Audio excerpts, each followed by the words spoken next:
Hey, what's going on, everybody? Welcome back to the IT Career Questions YouTube channel. Today, we're doing a special podcast with a very special guest, John Hammond. Really appreciate you being on the show. I would love to hear your story on how you got started in the wonderful world of IT. So welcome to the show, and please share your story, sir. Hey, thanks so much, Zach. I'm super excited to be hanging out with you all. This is awesome. I think this is like the first time that we've met.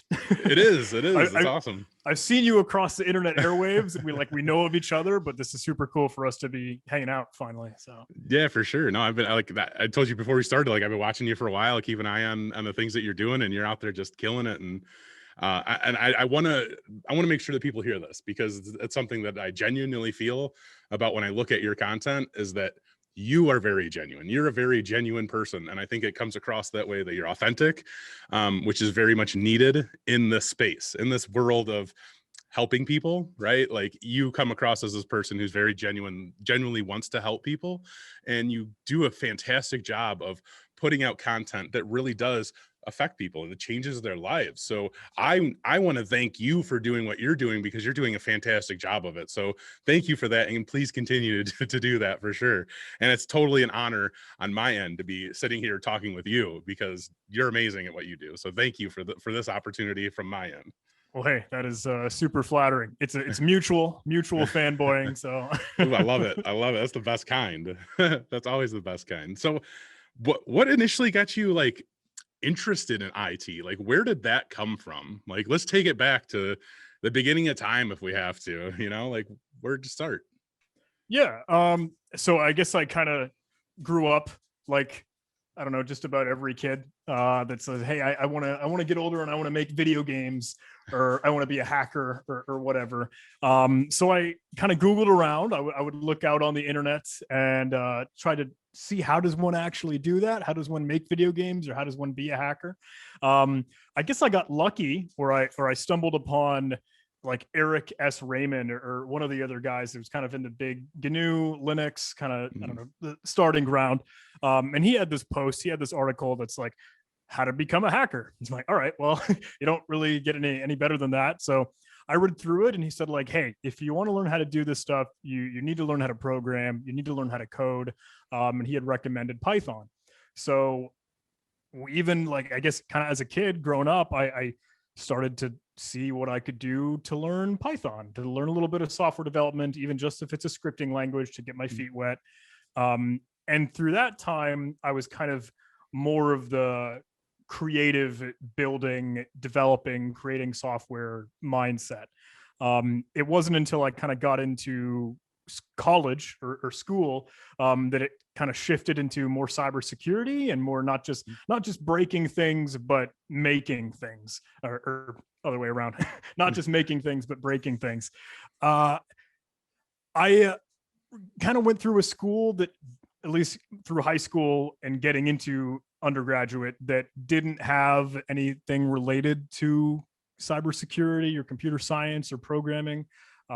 So once I got into college, or while I was looking for an undergrad, I knew that I didn't want to have to pay a lot of money. I was kind of, hey, I want to make this thing as cheap as I can, but I still want something that's good and I don't know, gets the right education for me. So I was looking at some of the United States service academies, like, oh, blend in your education with some time in like the Navy or the Army or the Air Force. So I had sent out applications to all those different service academies, whether or not it was Annapolis, whether or not it was West Point, and landed over at the Coast Guard Academy. So the Coast Guard Academy also doesn't have a computer science degree, and they didn't have a cybersecurity system or track to go through while I was there. So I ended up studying electrical engineering, but it was free, so whatever. Can't beat free, right? Yeah, exactly. So I studied electrical engineering there, but there was like this undercurrent kind of wanting to grow a cyber team or a cybersecurity team. And that was where I had the most amount of fun.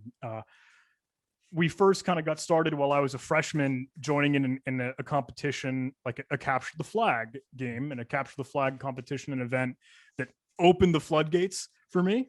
Mhm. That was cyber stakes across all the other different service academies. And that event was put on by like the Plaid Parliament opponent or the guys from For All Secure that are Okay. like consistently number one in the CTF time rankings and like winning DEF CON, doing the World Series of hacking. Like those are some pretty sharp guys. So I remember when we went to our first cyber stakes competition, we just got ruined, like absolutely destroyed. We don't know what we're doing. This was all completely new to us. Uh, and I went up and asked like Tyler Nicewander at the very end of the competition, like, how do we get better at this? How do we learn this stuff? So he told us all about overthewire.org, one online war game site, ctftime.org to look for competitions, and of course, Pico CTF, etc.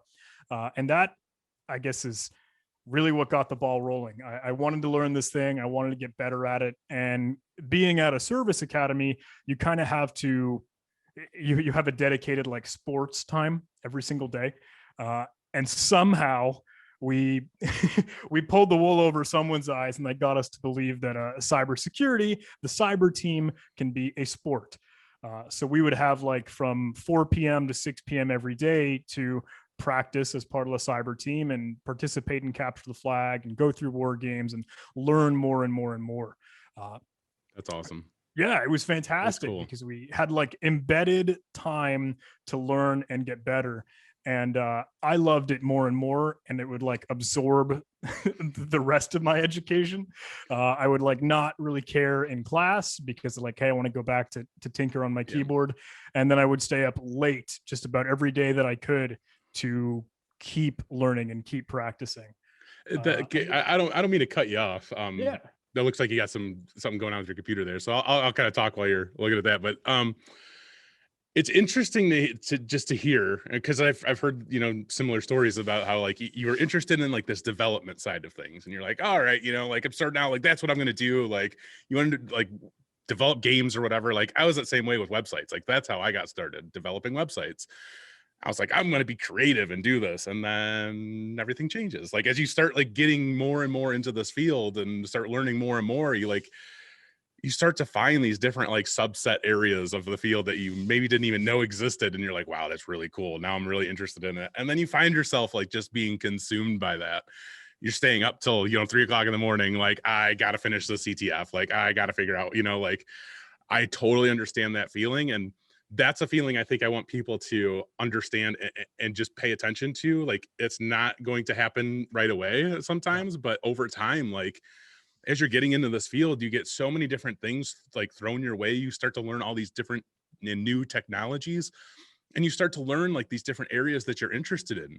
And when you get those feelings, you get like this passion, this drive that just like makes you unstoppable, where like you hyper focus, just like what you said. And I see that all the time, and it's so exciting when you get that feeling. And I just recently had that with Python, because I was trying to learn Python, and like I would spend I would be up till 2 o'clock in the morning, 3 o'clock in the morning, like just trying to figure out how to get this dang Python script to work. And I literally like I was recording myself going through and learning Python, because I would be talking to myself, like telling myself how this works, like it was the funniest thing. But there's this one spot in my learning process where like I made something work, and I just like victory danced, like Yeah. literally couldn't even control myself. Like, and I have this on video, which makes it even better because I totally forgot, but I'm just like, yes, I did it. Yes. It's such a rewarding feeling to have something that you're so passionate about and you're so interested in learning and working to develop and be better at. And when you get like these small little victories, it makes like it all worth it. And I think that's what like the kind of like what I was hearing from your story, based on how you were going through that progress, is just like you just wanted to keep learning and doing better and being better at it, and you were consumed by it, which is great because it helped you learn more. It helped you develop more of maybe a passion or interest into the area that you were looking for, essentially. So I love that. I didn't mean to like take you too far off No, no, a no. topic here, but like I just people should understand that like you can start off thinking one way, like thinking like I'm going to go down this route into IT, or this is the area that I'm interested in right now. it's not necessarily going to be the same for the rest of your career. That might not be the same 2 years from now. You might think like, oh, like networking is so super cool. Then you start working in IT and you're like, oh wow, networking sucks. Like, like I think I like being a sysadmin better, or being like a database administrator or something. You're never siloed in this field, like ever. Absolutely. So you have lots of availability to kind of move around. I'm sorry, I didn't mean to like go on a tirade there. No. I think that's awesome, and you're absolutely right. Especially kind of the transition, at least for me, from IT, maybe some software development, software engineering, and security.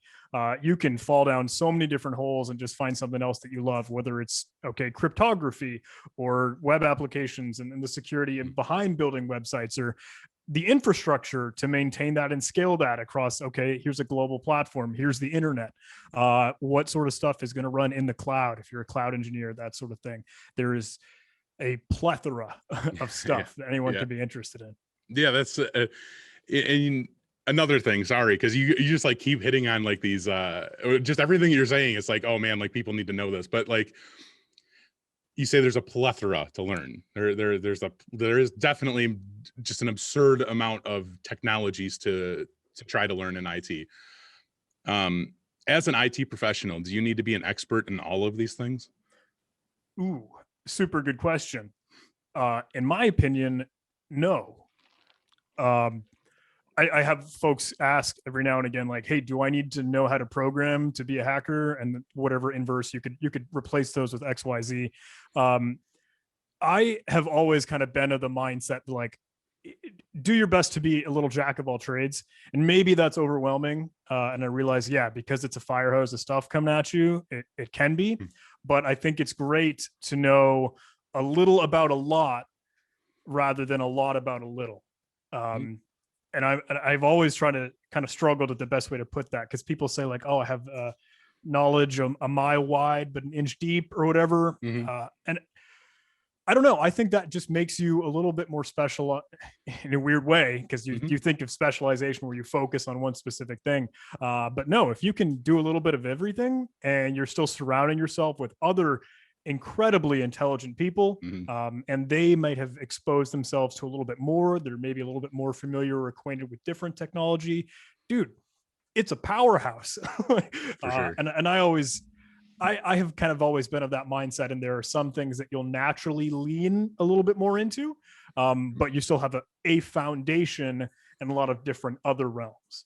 For sure. I'm kind of that same mindset, like a inch thick, mile long type of learning. Yeah. Like I would never say I'm an expert in anything, but I say I'm pretty well versed in the fundamentals of most things, which I think is I think that's a good thing. I don't think it's a bad thing, because I can then understand how all of these technologies work and communicate with each other, even at a fundamental level, which will then help me take any troubleshooting steps or, trying to configure whatever to another level. Because if I'm understanding these fundamentals, well, then it's going to make it much easier for me to kind of understand the next levels after that of these different areas in IT. It's going to make it much easier for me to research and kind of follow along. I don't need to be an expert in it, but I can kind of understand some of these basics of these different technologies. Like Docker is one that I've just been dying to like really learn more about. And I've learned the fundamentals of it, right? I understand the premise of it, which is fantastic. It's an amazing technology.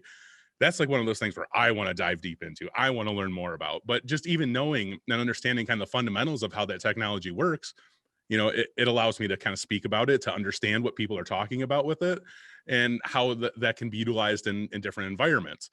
But I'm no expert in Docker. I couldn't tell you how to configure a container right now by any means, but like I understand how the technology with it works, which is just helpful in working with people in the field, because you're going to end up working with somebody who's going to be an expert in Docker, right? And you'll be able to work with them a little bit closer or better and have a better understanding of what they're doing, just having some basic knowledge.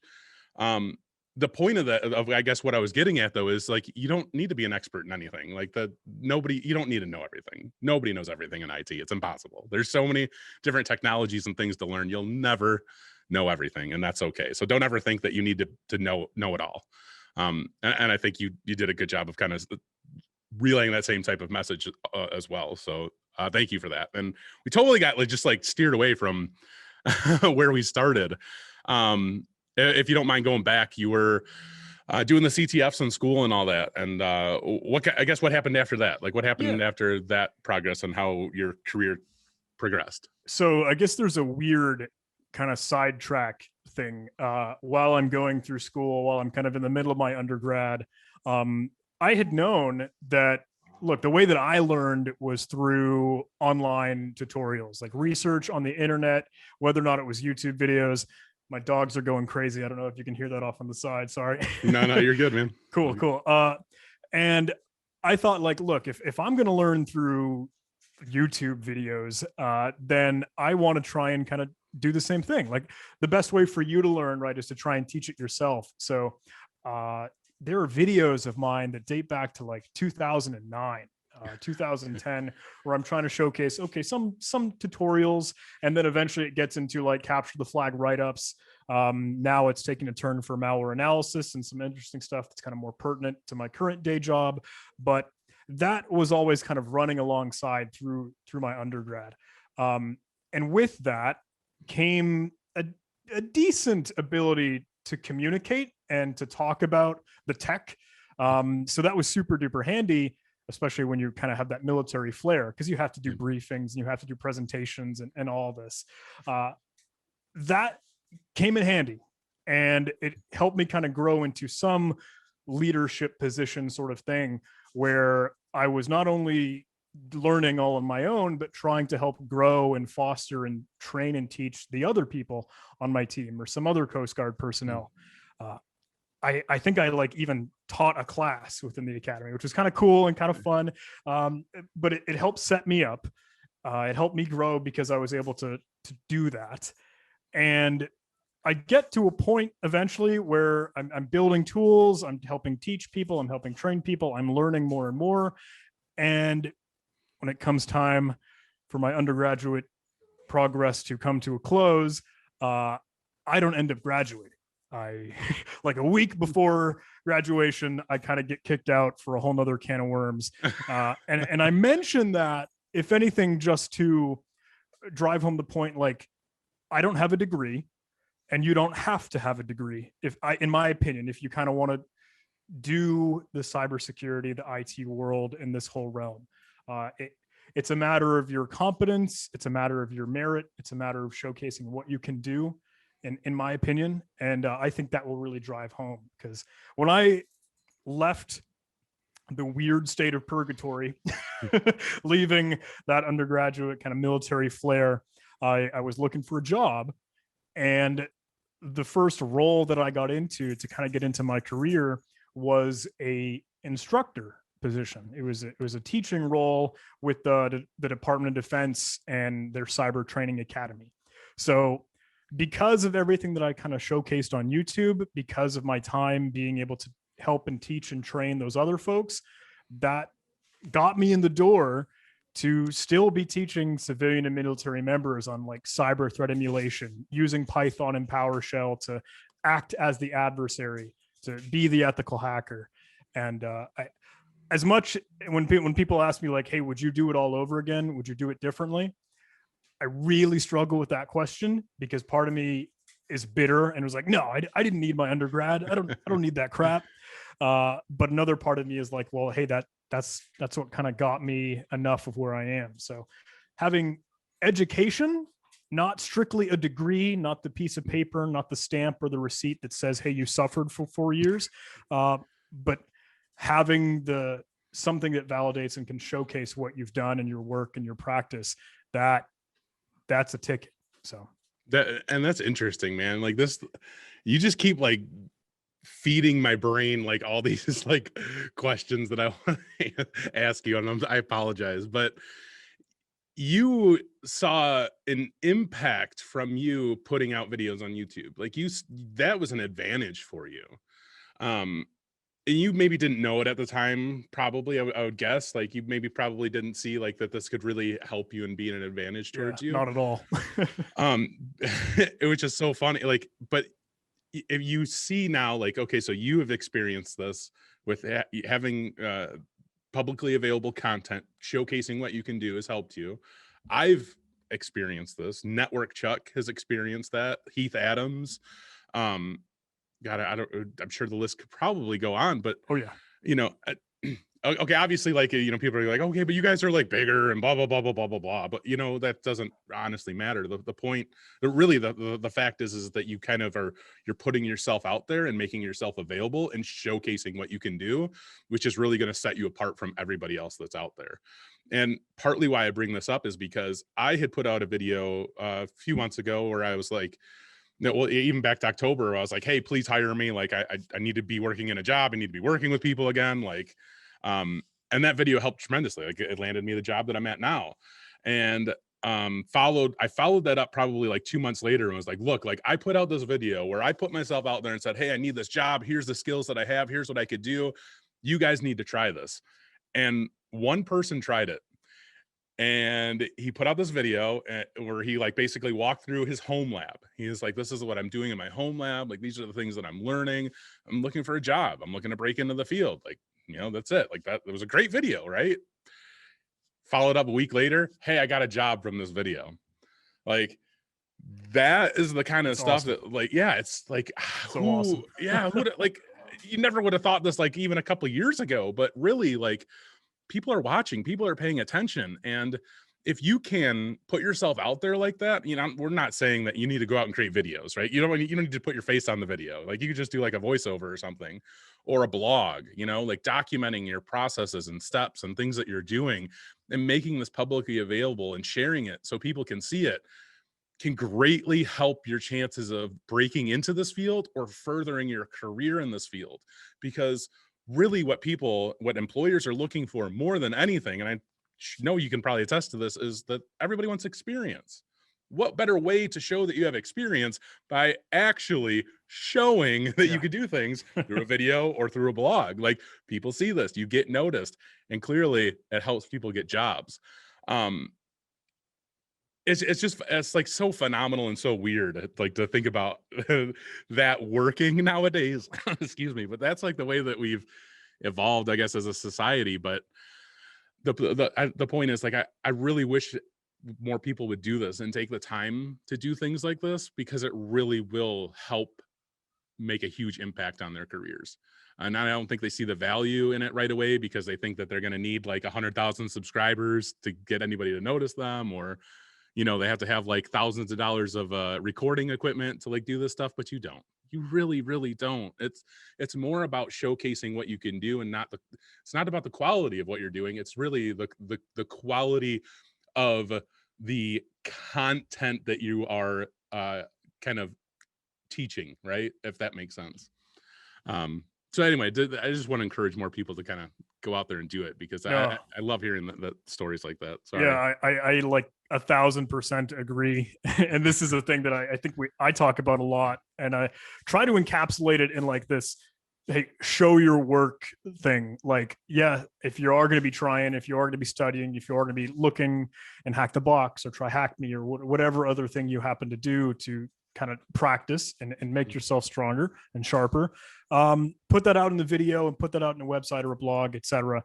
But all the points you mentioned, and I don't want to have to reiterate them or repeat them, but like, if someone goes to look you up, if someone is trying to get an idea as to who you are as a candidate when you're applying for a job, if they find your YouTube channel, if it's linked in your resume, whether or not you have X, Y, or Z amount of followers or subscribers, if they look through and see this like hundreds of videos, this entire library and archive and catalog of what you've done, that's the impression that they're going to get. It's like, whoa, this guy knows their stuff. This person has been really kind of got their nose in the grindstone. And that, I think, just pays in dividends. So build out that repertoire and that whole archive and catalog, because that they'll see that and it will be noticed, and it will certainly help. Yeah. Now, do you think that's kind of unfair at the same time? Now, I say this because, you know, you look at the standard typical type of person who's going to try to get their foot in the IT field. They're like, okay, well, I'm going to go to college. I'm going to go through this 4-year degree program. And then I'm going to go out and land a job. But all they did was go to college, right? Like, that's all they did. All they did was get this piece of paper, this degree, all the stuff that they learned in college. Now compare that to the person who maybe spent the same amount of time, maybe getting a couple certifications, but maybe not, but really actually diving into some of these things and documenting these things and really just showing off what they could do. I think there's a lot more value to be said for that person that put in all this time and effort to showcase what they can do over the person who just kind of glided through school and maybe didn't do any of those things. And there's plenty of people in college who actually they go through the program, but they're all out there doing their hustle on the side. They're all out there doing Try Hack Me and doing all these different labs and showcasing them too. I guess what more or less what I'm getting at is like, you have to put in the work.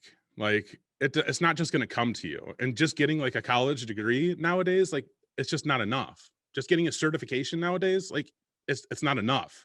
When you have the tools that are available to you, like in today's age, and you're not utilizing them, you're at a disadvantage. Like these are free tools that you're able to use and actually showcase and document like your capability, essentially. Like Try Hack Me, like you can go on there and see what you've done. Same with like Hack the Box. You can go, anybody I think can go on there and see your progress. They can see where you're at.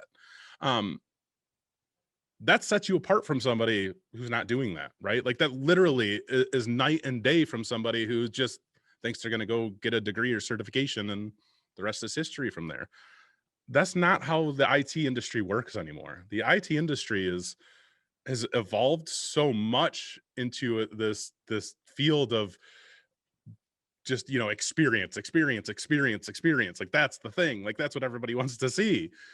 You can show that without having a job, and that's what you need to be doing. Like there's such a big long conversation I could have down that front. I'm not going to go there today, but please take the time to go through Hack the Box, Try Hack Me, Under the Wire, Over the Wire. These are going to help you. These are things that you can document and showcase what sets you apart from everybody else. This is what shows that you actually have some type of practical real world experience. College degree and a certification, it just doesn't do that. It's a great way to help kind of open up some doors for you, but it's not a great way to validate what you can do anymore. It's not the same that it used to be. Can I add just a little bit of icing on that? Absolutely. Yeah. I think one thing, and I might have said before in other places, when you are having that job interview and it comes down, it all boils down to, hey, your years of experience. And this is kind of along the same train of thought that we've been just having. Years of experience is weirdly subjective. And I know, okay, that sounds very objective. Like I just have this quantitative amount of my years of experience. But if you are willing to, hey, haggle with that interviewer and tell them, look, years of experience, if we're considering Joe Schmo, whatever, who sits in his cubicle, he went to East Cupcake Community for his undergrad, and like he sits there with his tie on, but doesn't do anything, just kind of twiddles his thumbs, maybe gets 1 hour of work done a day in reality when he's not on a lunch break, not going out for a break. But you, me, the candidate that we're looking at, like, hey, I'm doing this every day, every night. I can showcase this. My years of experience isn't going to multiply at the 1 hour a day factor. It's going to multiply at the 12 hour a day. So sure, if I'm an 18-year-old kid, maybe I can say to you, look, I've got 5 years of experience because I've done so much stuff. And you'll be surprised. Hey, some folks will, you know what, that's a solid point. We have too many Joe Schmoes that work for us, and they're just kind of sitting on their thumbs. We'd really love a rock star. Why don't you come on board? Yeah, no, that's 100% true, man. Like spot on for sure. God, I lost my train of thought because it was pretty good. Like it was good. I'm sorry. No, you're good. We can go back to kind of so you get kicked out of college, which is great. I love this. Like that's just, or kicked out of your program. It's awesome. And then you become an instructor. What happens after this? Yeah. So how did you get to where you are today, John? Yeah, and I'll spin this quickly, I think. So as an instructor, as a teacher, it's fun and it's great and it's incredibly fulfilling. You do kind of like ride a unicycle and like try to juggle balls in the air to entertain folks for like 8 hours a day, just pointing at a slideshow. So that is tough sometimes.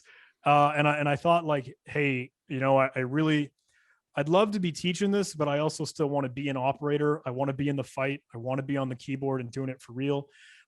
So I jumped over to the Defense Threat Reduction Agency. And again, you can see kind of the more military government flair to me. And that was fun, but it was a little slow moving, right? There's a decent amount of kind of red tape in that realm. But okay, spent some time as an operator, and that's all good. Then I kind of bebop back to that Defense Cyber Training Academy, but this time focusing more on creating courses and building it out. And that only lasts so long, as I remembered, like, oh, I remembered kind of why I didn't have this much fun here. And then I got scooped up by my current love. And this is my current day job that is incredibly fulfilling and I absolutely love and enjoy over at Huntress. That's a managed threat detection kind of in response company that helps managed service providers or small to medium businesses. And it's an exceptional culture. I love the people there. I'm just surrounded by geniuses. And I think we really take security right. So I could sing the praises and I don't know, no, that's good, man. All that, but that's how I landed here. That's awesome. I love hearing about like culture and like the people that you work with, like Yeah. I think oftentimes, you get lucky and you find like this great group of people that you work with, and it just really makes going to work enjoyable. It makes it like, it's not a job. It's like, hey, I get to go hang out with these really amazing people who are like teaching me all these really cool things. Like, how much better can this get? You're paying me to like work with these people and learn these things. Like, I just hit the jackpot, Like, I've had that same experience. The job that I just left like 3 years ago. That was my favorite job I ever had, working in a hospital, because of the people. Like, the people that you work with really, oh my God, like, it's just phenomenal when you find that, like, that connection, to really make work enjoyable, if you will. So I love that. And I think people can find those opportunities out there, for sure. And you're not always going to find those opportunities by any means, but when you do, that's something that like you hold with you forever. And then it makes it really difficult to leave, for sure. But that's awesome. So what do you do like on a day-to-day basis now? Can you kind of give us like I guess, not, you don't have to go too into detail, but what you doing? I personally am a weird unicorn, kind of in my opinion. I work in their threat operations department. So I get to do the cool stuff. I get to be on keyboard. I kind of get to be an operator, but it's analyzing malware. And a lot of times that's targeting Windows computers, and it's understanding whatever like live off the land techniques actual threat actors are using, and what scripting languages and what sort of obfuscation do they use so they can slide under the radar, not get detected, and maintain their persistent access. That's a lot of fun to get into the tech. But on that same coin, I do still like talk about this stuff. So I am ponied over to the marketing department a bit to do presentations and podcasts and webinars and write blog posts and kind of still be out in the spotlight, in the public light. So it's a lot of fun. It is incredibly fulfilling. And I love it there. Isn't that funny how they kind of take advantage of your quote unquote influencer side of things? I hate that word so much, but there's not like a better word for it. Right? No, I agree. It does sound kind of cheesy, but I guess super cheesy. Here we are. Yeah, right. That's cool though. Like that opens up, other opportunities just based on what you've done, which, that's fantastic. That's like, just to kind of like help put this in perspective for other people. Like, so you did all these YouTube videos and stuff, and that you have this kind of knack for being out there in the public, if you will, and your organization is kind of taking advantage of that a little bit. Like you help that. I mean that in a fine way, but they're utilizing that. They're helping. You're helping each other, right? Which is great. That's not necessarily what your skill set consists of, but like that's part of your skill set that they were able to utilize. I experienced this I started off doing web development. I did web development for about 10 years before I switched over to like more infrastructure side of IT. And just having like that experience on my resume, every single job had helped me, because they're like, oh, like you could help us with our website. Like, I guess so. Like, if you want me to, sure. every single time. So it's just goes to show, like, your past experience can also help you very much so progress your career. So just, don't think like, don't get siloed again, thinking like, if you're going to be a web developer, that's what you're going to do for the rest of your career, because it doesn't have to be. But it could come up down the line where, 20 years later, like, you need to utilize those same skills, and it's going to be an advantage for you. That's, I think, again, another great thing about IT is that, kind of like the more you learn, the more that you kind of get that inch deep, mile long type of experience and background, the more that it helps, just further your career and further your expertise. So just don't get siloed, people. Like, don't think that you're stuck ever in this field, and don't think that like the things that you learn are going to be things like you'll never learn again, you'll never do again, because you'll be surprised when 10, 20 years down the line you're utilizing that same stuff. Because that's what I do now, ironically. Where I'm at Next Gen T, like a lot of the like web development and marketing stuff that I did literally 20 years ago, because it was like 2000 when I started doing all that. Like, that's those are a lot of the skills and things that I'm utilizing in my day-to-day job now, on top of just having the technical skills that really helped or help perform my job duties. So it's just really interesting how, when you're going through the IT field, the things that you're learning and absorbing, you could take with you for your entire career, and they can always be of help and advantage towards you. So just don't like limit yourself to an area that you want to focus in and the things that you want to learn. There's a lot to learn, and find the things that you want to learn, and I think it'll be helpful for you. I'm sorry. I got on No, these I little tirades, and I just want to help people, and I just want them to have like some kind of better understanding of the field. well, hey, I'm with you like all the way on that, and I think you ended it with a really really strong point. Is that do the stuff that you want to learn, do the stuff that you like make sure that this is fun, like make sure that this is a passion, make sure that hey, if you absolutely have to be doing the stuff that you love, because that's where I don't know that's just where it all Yeah. happens. Like No. that's the best thing. Like you Yeah. do the stuff that you really enjoy. Yeah. So No, I like when I made that switch to infrastructure, um, I was like, I'm gonna be a network administrator. I'm gonna go get my CCNA. Like, this is what I want to do. Like, this seems like so freaking cool. Like, no, it just wasn't that way. Like, once I like started working more in like the actual like business enterprise, like business infrastructure side of things, and actually learned about more what network administrators did, it's like, no, no, thank you. Like, completely, no, no, never again. and there is nothing wrong with that. Like Yeah, if you want to go dabble in something just to try it out, just see how it feels, totally cool. Like that's the whole yeah. point. Oh, for sure. Yeah. And it was like in that time frame where I was like learning, like, this isn't for me. Like, I was at a job and I got introduced to Microsoft Deployment Toolkit, Ooh. which is used for imaging. So like you like one of the best imaging softwares out there as far as I'm concerned. Like MDT, SCCM, those those are just like yeah, they just blend so well together. So nice. That is what I learned that excited me. I got so excited about that's what I was doing at 3 o'clock in the morning, learning Microsoft Deployment Toolkit.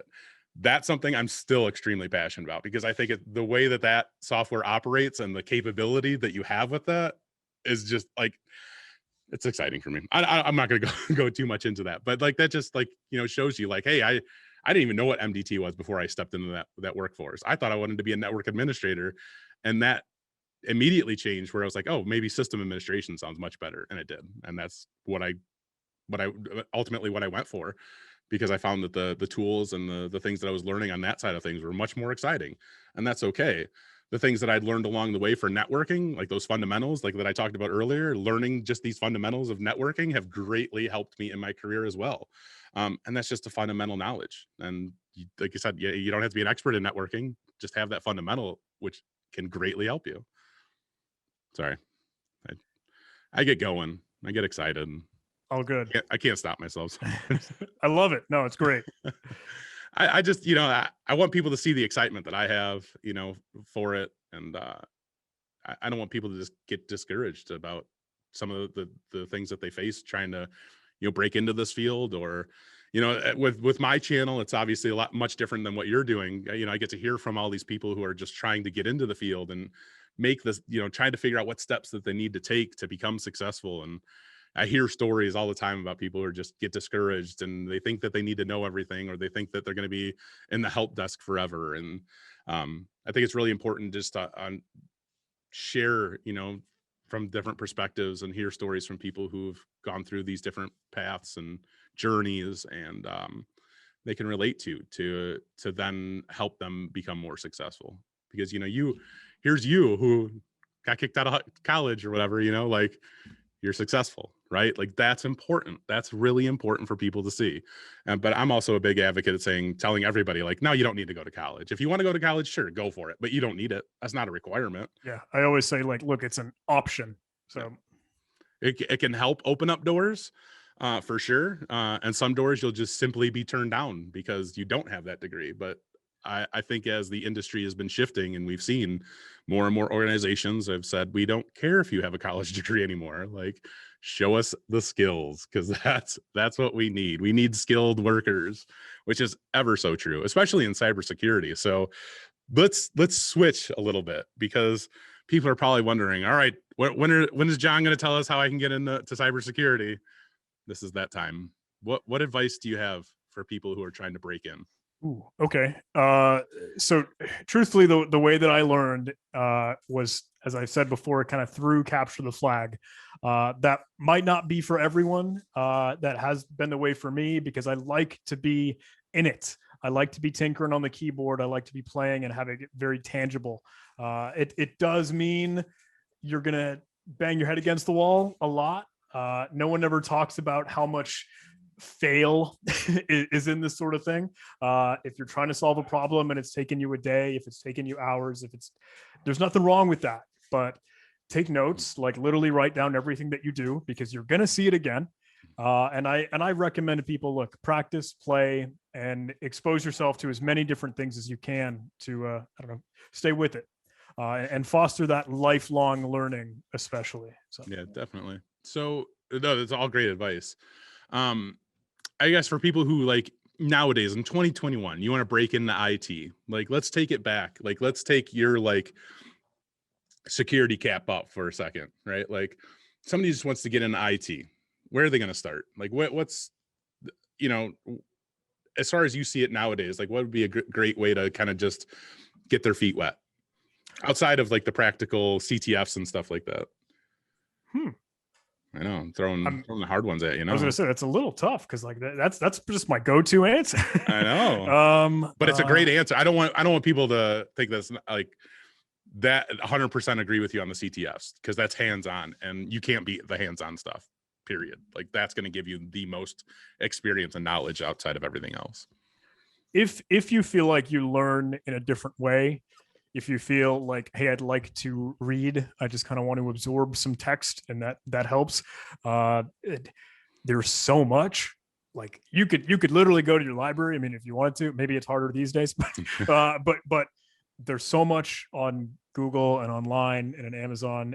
If you like to watch, if you like to see someone kind of demonstrate this sort of thing, there are hundreds of content creators and those influencers, right? The cheesy words on YouTube, and plenty. Those are other avenues if you don't want to be strictly in it right now to practice, but watch and read and listen and learn. So yeah. So from this is what I was trying to lead you to, is that there's no set path. There's no set, like, defined way to do this. Everybody's going to learn differently. Everybody is going to find a different path into this field. So, John and I can share, our advices and things that have helped us get to where we're at today. That doesn't mean it's going to work for you. We have all of these other great, amazing people out here sharing their stories and advice, and like tips and tricks and stuff that they've done to get them to where they're at. You piece all that together. You learn from others, from us, from our mistakes, from the things that have worked successfully for us. And you try those out and see what works for you until something sticks.